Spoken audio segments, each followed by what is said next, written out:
He stole my elephant. Hey, read a contract, Manchi. I'm no expert, but I think you got bigger problems here. Welcome to Watch Mojo, and today we're counting down our picks as to why this new era of live-action Disney flicks are receiving so much hate from moviegoers. That was fun. Number 10, audience fatigue. It seems we can't go a week without hearing about a new announcement that the Mouse House is going to be releasing a new movie based on one of their animated classics. What might have been intriguing at first, with lesser-known titles such as Pete's Dragon, has almost become a parody by this point. You're very brave. Did you know that? You might be the bravest boy I've ever met. Only to be confirmed when we found out 2016's Moana was going to be getting the same live-action treatment. We are so excited and happy to announce that a live-action reimagining of Moana is in the works. Regardless of the quality of each flick, the sheer abundance in rapid succession has grinded audiences' last nerves in recent years. There's being persistent, and there's banging your head against a wall.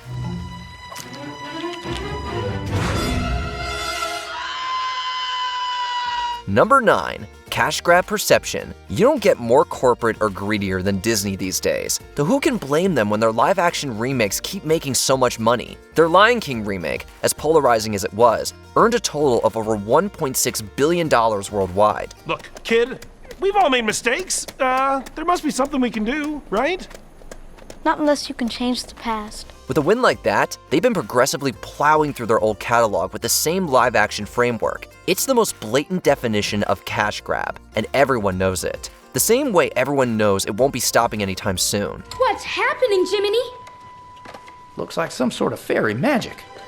Kinda on the nose, if you ask me. It's a perpetual cycle that has stripped away numerous layers of magic and joy associated with the brand. There's no circle of It's no life. circle. No, not at all. In fact, it's the opposite. Yeah. It's a line. Yeah. It's a meaningless line of indifferent. Number 8, lack of originality. A live-action Disney remake is, in and of itself, a catch-22. A shot-for-shot recreation is a pitfall waiting to happen, while on the other hand, deviating from the original stories too much feels like a slap in the face. We'll touch on both sides momentarily, but for now, a question. How does one thread the needle between the two? Original stories, that's how. For years now, it feels like Disney has been relying on the shoulders of giants rather than endeavoring to pave the way with new animation. Why are you acting weird? There are of course exceptions. Zootopia, Moana, Big Hero 6, and Encanto are all phenomenal. You are perfect.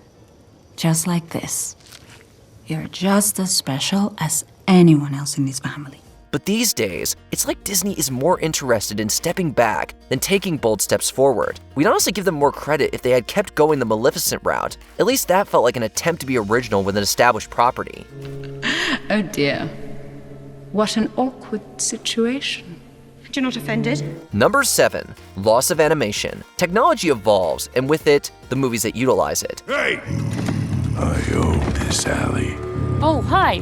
At least you don't live here. While we all lament the decline of the hand-drawn animation that defined Disney's golden era, there's no debating that some of the modern animated flicks can be just as breathtaking. Sometimes she can be too hard on herself.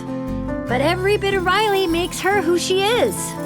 And we love all of our girl. Even if the story wanes, the visuals and artistry on display keep us entranced. With a live-action remake, it all goes out the window. Ask anyone, and chances are they'll tell you how they'd much prefer to immerse themselves in the beauty of Dumbo compared to its 2019 counterpart. It's gotten to the point where we'd rather have 3 elementals each year than face another live-action Mulan. I knew it! My nose always knows. Number 6, awful alterations. I see a lost soul, an insect of no fixed address, an aimless vagabond hopping from hearth to hearth with no direction, no job, no prospects, and no purpose in life. Something new is always going to be preferable to retelling the same old tale with a different coat of paint, but there are limits, and Disney has crossed them several times over by now. For every intriguing reimagining of a one-note villain like Maleficent, you have Snow White becoming a revolutionary?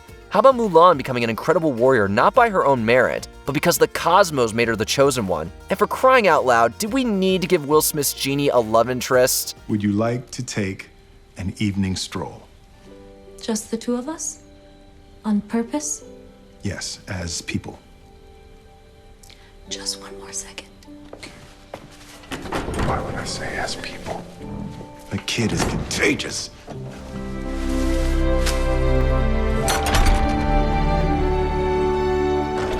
I've never done this before. How does it work? Number 5. Lack of heart. It couldn't be more obvious, but it still bears discussing. We dare you to find a single moment in a live-action Disney remake that comes close to capturing the impact of the original. Oh sure, some may make a valiant attempt. We dare say that 2015 Cinderella made a charming effort to humanize the OG Disney princess. They're all looking at you. Believe me, they're all looking at you. The same way no one is debating how surprisingly good the performances were in 2016's Jungle Book. You know who I am? No. I am the king of the Badalag. Call me Louis. But these are exceptions, not the rule. The Baby Mine song from Dumbo, the horror of Monstro from Pinocchio, the spaghetti kiss in Lady and the Tramp, Mufasa's death scene in The Lion King, the live-action versions don't hold a candle to their magnificence.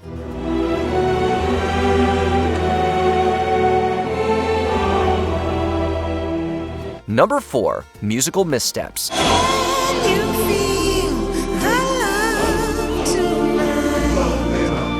If there's one thing that Disney animated films are known for, it's their powerhouse musical performances. And while the live-action remakes might hire great singers, there's no chance they can surpass the originals.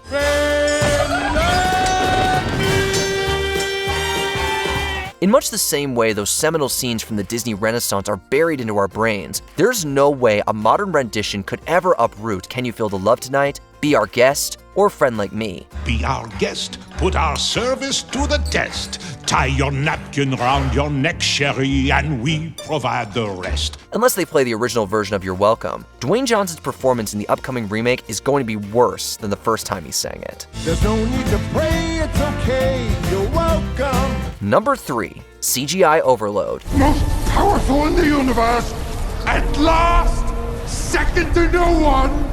And I thought I had power before. Modern animation may still be able to inspire and evoke, but the bombardment coming out of the Disney VFX department is on track to give audiences an aneurysm. At best, the CGI used to help bring the monsters and magical aspects of the film to life are distracting. At worst, they destroy the momentum and throw us right into the heart of the uncanny valley. For every shockingly realistic animal that props up in the Lion King remake, we have the undersea abominations in The Little Mermaid. Wow. This is very, very unusual. Though that has nothing on the nightmare fuel that are the 7 dwarfs. Bury them in poison apples! What did you think I was? Nothing. Ghost. Number 2. Pointless retreads. Some of the changes made in these remakes have been truly baffling, but you could make the argument they're the lesser of two evils when compared to the absurdity of a live-action Disney remake that changes absolutely nothing. Magic mirror on the wall. Who is the fairest of them all? You may like aspects of the remakes of The Lion King, Beauty and the Beast, The Little Mermaid, and maybe even Pinocchio, for some unfathomable reason. But by following the story beats so faithfully, their mere existence is diminished. Everything that was nuanced or exciting or heartbreaking about the film had already been displayed on the silver screen decades earlier. Disney might honestly have saved more face by just re-releasing the originals in theaters every few years to cash in on nostalgia. Watch and you'll see.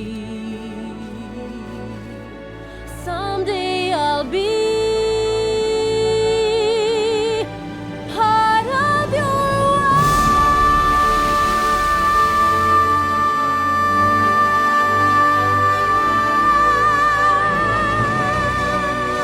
Speaking of which, before we continue, be sure to subscribe to our channel and ring the bell to get notified about our latest videos.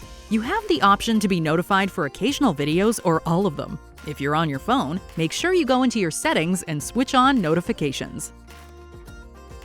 Number 1. Trampling nostalgia.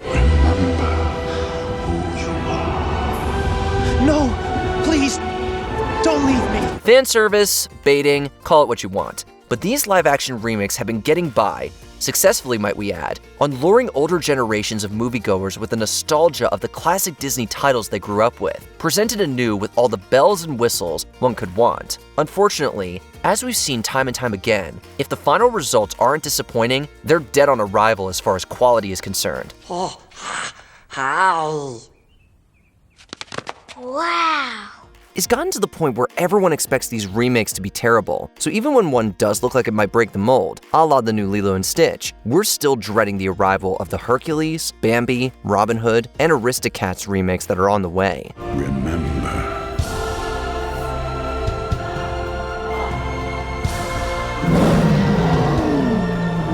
the live-action Disney remakes are here to stay, or are they going the way of the cinematic dodo? Let us know in the comments. Since then, many stories have been told about him. People say he was transformed into an honest-to-goodness real boy.